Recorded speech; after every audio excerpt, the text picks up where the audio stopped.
Hello, sewing and maybe non-sewing people of the internet. This video is a little bit different from my normal content, so if you're one of my subscribers, there's not a lot of sewing in this video, but this is an example of the kind of thing I've sort of been working towards the whole time I've been sewing, and that is using sewing as another tool in my toolbox to make practical things that I use. If you just clicked on this video because you saw the word overland or for some other reason and you know nothing about sewing, don't hit the back button just yet. In this project, there is a little bit of sewing required, but if you're into like camping and the overland thing and all that, you probably have some bags and other items made out of fabrics, and knowing how to sew can help you to modify, repair, or make your own bags and stuff. So you might find some other content on my channel interesting. So if you like this video, make sure you click the subscribe button and check out some more. So I have a pickup, and I've been wanting an awning for my pickup for some time, but I don't use one or don't have the need for one often enough that I can justify the expense of a factory-made one. And there's some other disadvantages to those that made them not the best option for me. So I decided to do something slightly unorthodox and make my own using Ketter welt and Ketter track to attach the awning to my truck topper. After I started this project, it finally occurred to me to Google it and see if anybody else has done this. And yes, other people have done this. So I did kind of come up with it myself, but I'm not the only one. So if you need more information than what I provide here, there are other examples on the internet to look at for inspiration. There are a couple of reasons why I am choosing to do this way, and some reasons why you may not want to do it this way. Reason number one, if I'm not using my awning, then it's not on my truck. I happen to have a truck bed storage system in my truck, so I can just keep everything in there, but I can even just take it out of the truck and leave it at home if I don't need it. And it's not up on top of my truck creating aerodynamic drag, maybe the potential of being stolen, being exposed to the weather and stuff. I see a lot of truck awnings on a lot of trucks, and they're usually in the parking lot of a Five Guys or something. It's not out in the woods. But so I wanted something that wasn't going to be on the truck when I didn't need it. On the other hand, this is quickly deployable, and if I do have it in my truck bed and decide, hey, I want to, sit and eat lunch outside or whatever, I can slide it on and have it up in probably 5 minutes. So this method, while not the cheapest way you might be able to put up an awning, it's quite a bit less expensive than the commercial awnings that are available. I'll try to total up how much I spent on this and put a graphic here or something, but it was maybe 100, 120, 150 bucks, something like that, I'm guessing. Another advantage to doing it this way is I can have the awning on either side of my truck. So if I have my truck parked, limited by space in a particular direction for whatever reason, and I need the awning on the opposite side that it would be mounted to if I had a commercial awning, no problem, I just put it on the other side. One more option is the tarp material that I used for this is actually a little heavier than I was hoping, and I probably won't end up continuing to use it for very long. But I can just make a tarp out of some lighter material or buy a different kind of tarp. It's very easy for me to change the fabrics. In fact, I could have multiple different awnings for different conditions. If I want something that's more rainproof or something that's just for sun protection and lighter weight or something. So it definitely is a little bit more versatile in that way. Some of the downsides, one, I'm drilling holes through the fiberglass topper on my truck. Now, my truck is not brand new by any stretch, and the topper was an old used one that I bought for a couple $100. So I'm willing to take that risk. If you just bought a brand new Jeep Gladiator with a fiberglass hardtop, I don't know that you want to go drilling a hole in it for this. Maybe you do. But just know that if you don't have a topper, or you don't want to drill holes in your topper, you might be able to do something like this, but not exactly the way I'm doing it. I imagine you could come up with a way to mount the track to a piece of pipe or a board or something that you attach to a roof rack to make this work if you don't have a topper, but that's beyond the scope of this video. Another disadvantage is that the way I have this set up, you do have to run guy lines and either stakes or some kind of weights or something to support the tarp. It's not self-supporting.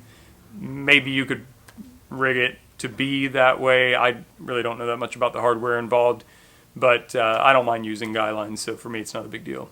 So the way I'm attaching my awning to my truck is by attaching this track that's made to accept this welt. This welt is called Ketter welt. I know, well, it's called several things. I know it as Ketter welt. I've heard it pronounced Keter welt also. It's Kedder, but I've also seen it spelled Ketter and a couple of other spellings. But I know it as Ketter welt. And I'll put a link in the description below where you can buy this. The track is available in plastic and also in aluminum, and there may be some other variants, but that's what I'm aware of. And it's made so that the welt slides in, and it's held quite securely when it's in. It's resistant to being pulled out straight ahead. It slides quite easily. The plastic track that I have is easily cut. I used a jigsaw, a power jigsaw. You could probably use a hacksaw or something like that. And then I just filed the edges smooth just to try to make it a little neater. And then I drilled holes every 6 inches.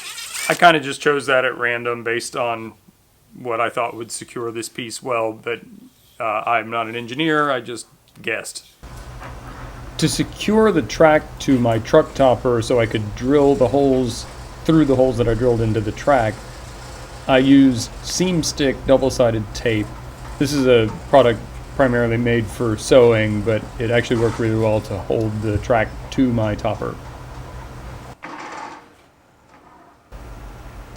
I chose the placement for my track just kind of arbitrarily based on what I thought looked cool. With the track secured in place, I then drilled the holes in the topper through the holes I already drilled in the track.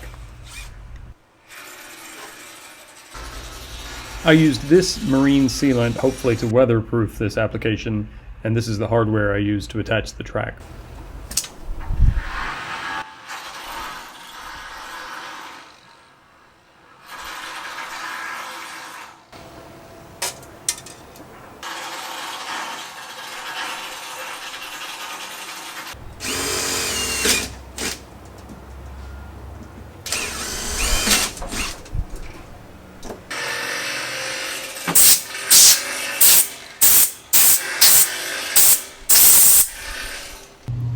I used nylock nuts on the inside of the topper, which required that the nuts be held firmly while the screw is tightened.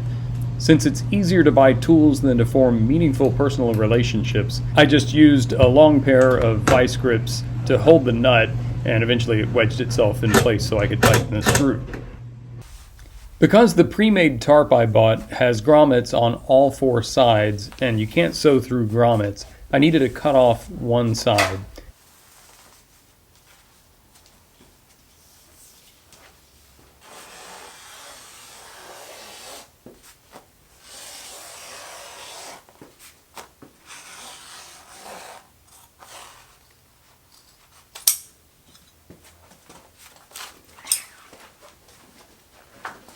So I'm assuming that some of the people watching this video don't have any experience with sewing and maybe never even considered sewing. So if you're gonna do something like this and sewing is completely alien to you and you borrowed your mom's sewing machine or something, there's a couple of things that I want to convey. One, the tarp that I got from Harbor Freight, I tried sewing it with one of my vintage domestic machines, a super capable machine, but it was a bit much for it in places. I'll explain that in a second. If you are using a domestic sewing machine, I would recommend, I use V69 size thread, which probably isn't going to be commonly available to you at your local fabric store, but just try to get the biggest thread that you can from your local fabric store, or you can get V69 online. V69 isn't particularly large. Threads get much thicker than that, but it's considered the thickest thread that you should run through a domestic machine, and I use it for virtually everything I make. So bonded nylon V69 thread would be great, and probably like a size 90 or a size 100 needle, maybe a 110, something like that. I'm honestly not that great about picking the right needle. There's a science behind which needle to use, but it's too much to get into right now. And if you decide you want to make this project and the sewing isn't working out for you, or you don't have access to a sewing machine, if you can find a marine canvas shop or any sewing shop, of any kind of industrial sewing shop in your area, I bet if you slip somebody a case of beer or a $20 bill or something, this takes maybe 5 or 10 minutes to do soup to nuts. Like, the sewing part of this is very simple. So don't feel like, well, I can't do this because there's some sewing involved. So if you're new to sewing and you're doing this, one thing that you need to do is protect the raw edge where I've cut this fabric. We call that a raw edge. And if you leave it exposed, then things rubbing up against it will eventually cause it to fray. Some fabrics you don't need to do this, but it's just best to assume that you do need to. In some fabrics, if you leave that raw edge exposed, this thing will just disintegrate over time. So it's important to trap that raw edge somehow. In this circumstance, I'm just going to do a single fold and then use the Ketterwelt to cover the fold. So once this is sewn together, the raw edge will be trapped behind the Ketterwelt, and that should protect it enough for this circumstance. You can also do a double fold, but that makes this really thick, and probably, in this fabric at least, would be really, really difficult to sew with most domestic sewing machines. As it is, because this is an already made tarp, they've already put a fold in to protect the raw edge of the actual fabric. And when I put a single fold where that fold is, I've now got 4 or maybe 6 layers of fabric, depending on how this was folded. So right here, this gets really thick. So my machine, my domestic machine, was able to sew here and then had a lot of trouble here, and then probably would have done the rest of it just fine until I got to the other side where this fold is. So just understand, if you're using exactly this tarp or something like it, that it's going to create some difficulties for you that you wouldn't have if you were making the tarp from scratch, maybe using ripstop nylon or some thinner material. And there are reasons why you might want to use something lighter than this anyway. So after cutting off the piece that I didn't need from the tarp, I just put that single fold in, like maybe a ½ inch or so, and then sewed it onto the Ketterwelt so that that raw edge was trapped. And I put 2 layers of stitches to make sure I trap that edge and securely attach this to the Ketterwelt.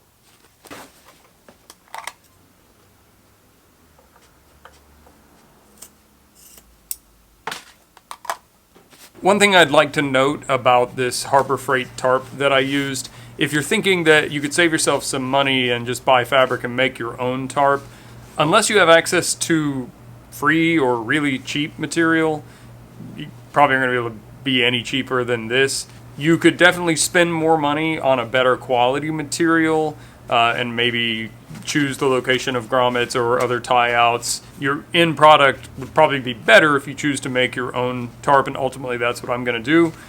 But the price per yard of material of this is super cheap. So if keeping to a budget is of utmost importance to you, and if this is the right size for your project, then this is a pretty good way to go. I've often fallen victim to the idea that if I make something myself, it'll be cheaper, and this is definitely a circumstance where it probably wouldn't be, but you probably have a better product when you're done.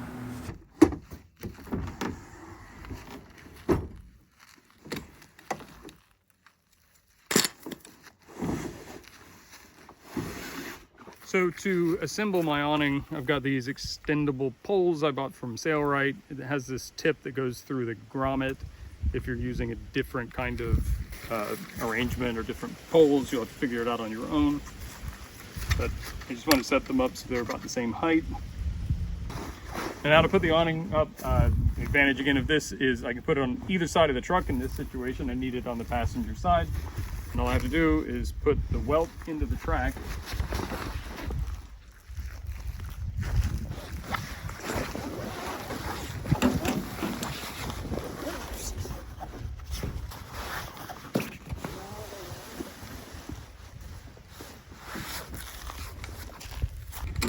So now I'm going to use my poles and attach a guy line to a stake to be the structure.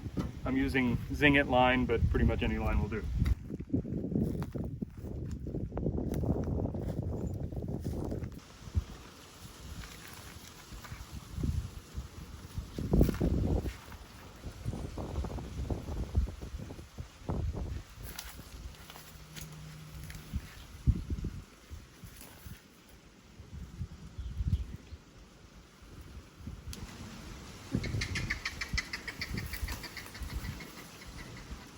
cackling. It's not a widge, it's a green heron.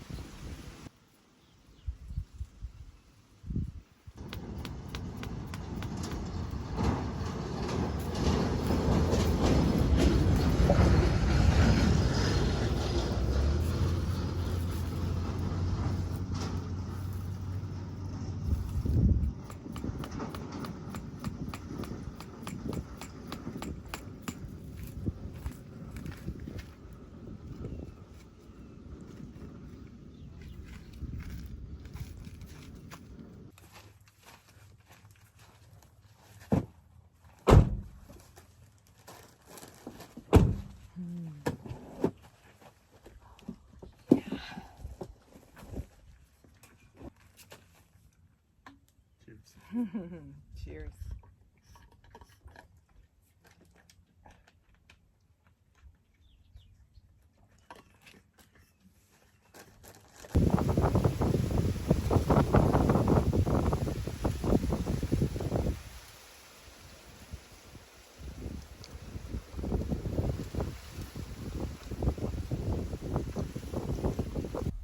I hope you found this video to be helpful or inspiring, and if you like it, clicking like really helps. It also would be great if you'd share this video with anyone you know who might like it, and if you really enjoy this content, consider subscribing. Thanks for watching.